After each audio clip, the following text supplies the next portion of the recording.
Otep à tous, bienvenue sur la chaîne des panafricanistes par essence, par conviction et par excellence.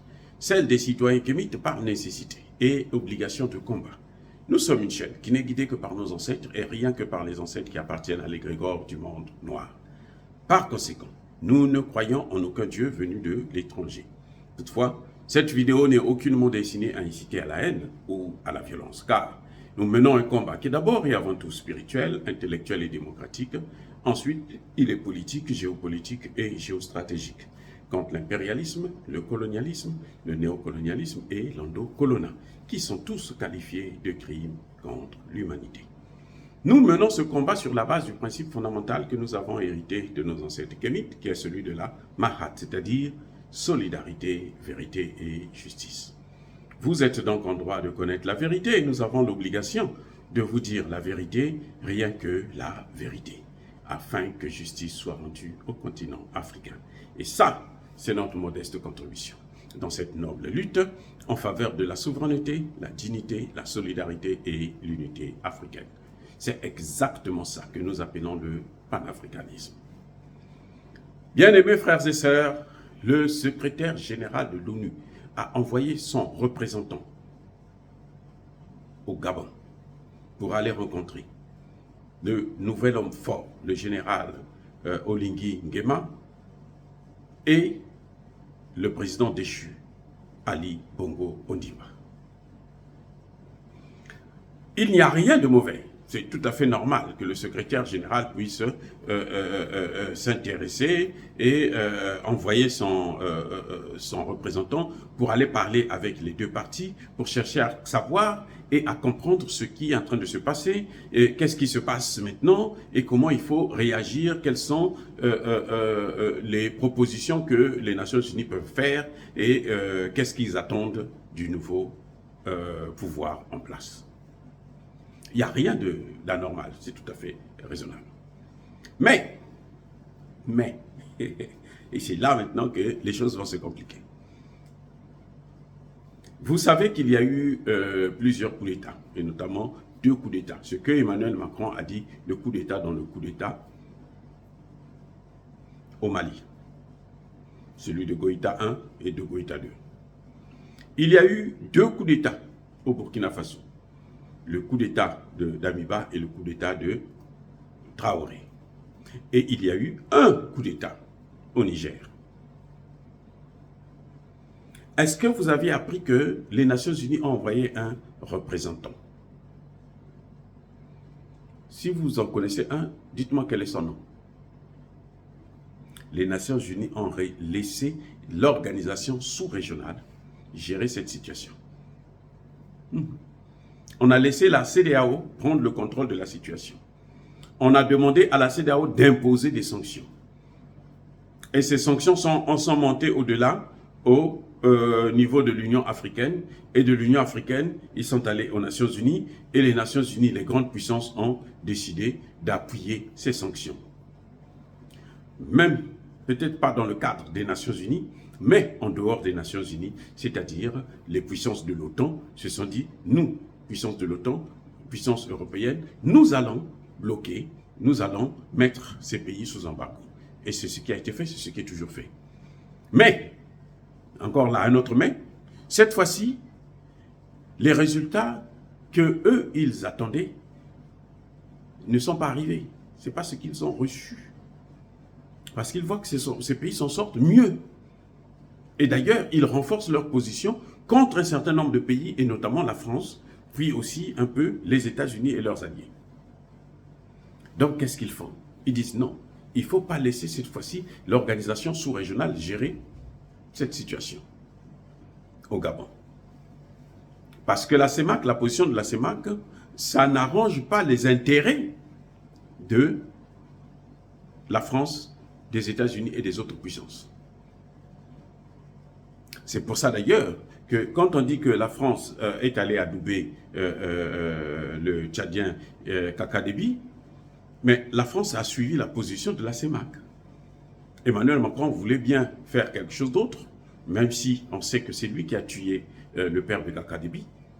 Mais la position des pays africains, notamment ceux de la CEMAC, était différente.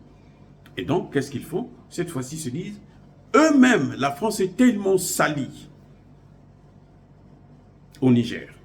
Les Américains ont tellement déçu au Niger. Parce qu'on comprend que le Sahel, c'est l'œuvre des Occidentaux et notamment de l'OTAN. Aujourd'hui, ce n'est plus un secret pour personne. S'il y a le terrorisme dans le Sahel, c'est l'œuvre de l'OTAN qui a détruit la Libye.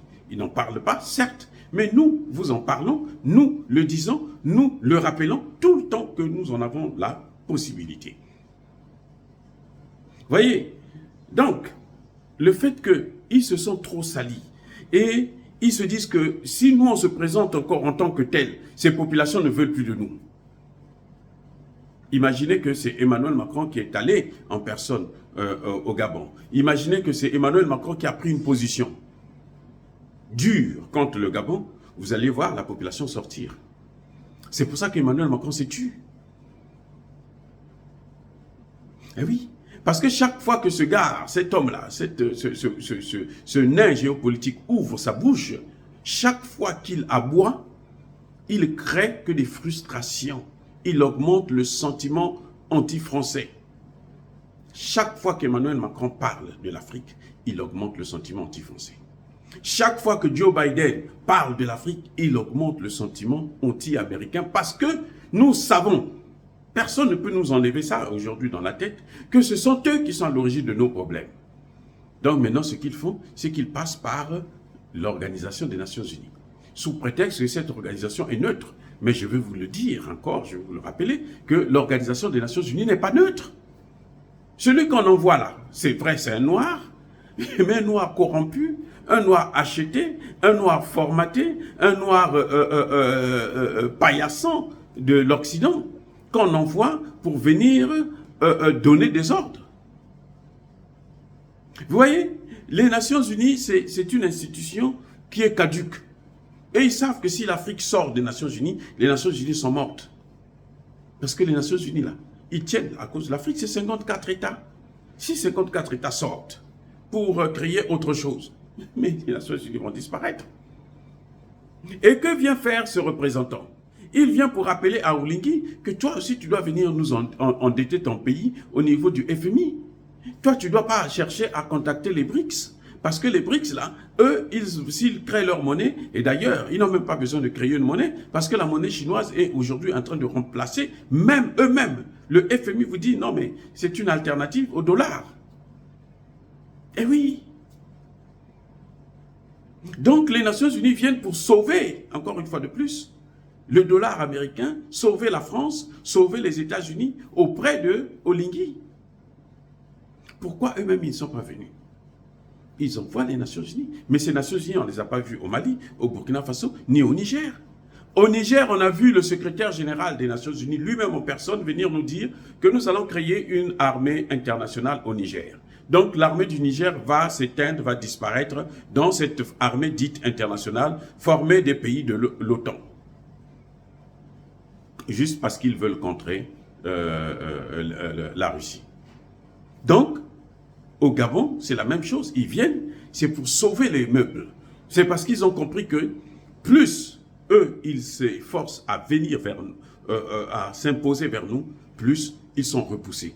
On va utiliser maintenant cette organisation qui est dite neutre. Mais nous savons qu'elle n'est pas neutre. Nous savons qu'elle travaille pour les Occidentaux. Nous savons que les Nations Unies, c'est le bras armé de l'OTAN. On a vu, regardez les Nations Unies au Congo démocratique, 24 ans. Il n'y a aucune solution, au contraire. La situation est en train de s'aggraver, surtout que maintenant, on a trouvé un autre voyou, Félix Tshisekedi, qui n'a rien compris du tout, qui est là pour acheter des chaussures haute marque, des robes haute marque pour sa femme et pour lui-même. Il n'apporte rien. Il divertit le monde. Voilà pourquoi les Nations Unies veulent maintenant venir s'impliquer. En fait, c'est l'OTAN qui vient avec un col blanc. Dire cela, c'est inciter à la haine ou à la violence. J'espère seulement que le président Olingi Nguema va comprendre ce que nous sommes en train de dire et j'espère que nos frères et sœurs gabonais vont comprendre qu'ils doivent se lever C'est maintenant qu'ils doivent se lever. Ils ne doivent pas attendre que eux, ils puissent arriver à broyer Oligui, à l'endormir et le détruire complètement pour se lever, pour faire encore une guerre qui va durer 50 ans. Maintenant, les Gabonais doivent se lever et présenter leur feuille de route à Oligui Nguema. Parce que l'opposition n'a pas présenté quelque chose de bon. L'opposition a demandé qu'on lui donne le pouvoir que lui, il n'a pas pu obtenir lui-même par ses propres moyens. Et les pasteurs et les autres leaders de la société civile gabonaise ont la tête complètement ailleurs. Et ce qui fait que nous appelons encore une fois de plus la population à se lever et à faire leurs revendications qui sont essentielles pour l'avenir du Gabon. Et ces revendications, c'est quoi? Le départ des troupes françaises pour obtenir la souveraineté, la dénonciation des accords de défense et la sortie du franc CFA pour obtenir la souveraineté monétaire. Parce que les deux vont ensemble. Et c'est ça qui donne une véritable souveraineté politique qui permet le développement d'un pays. Alors, bien-aimés frères et sœurs, encore une fois, soyez bénis, abondamment bénis par le Dieu des Kémites et par nos ancêtres angéliques. Mais que tous ceux qui persécutent le continent africain le pillent et le déstabilisent, qu'ils soient noirs, blancs, chinois, arabes, indiens ou qui qu'ils soient punis, maudits, foudroyés, neutralisés, écrasés, effacés par ce Dieu des Kémites et par nos ancêtres angélisés. Vive l'Afrique éternelle, j'ai dit et j'assume.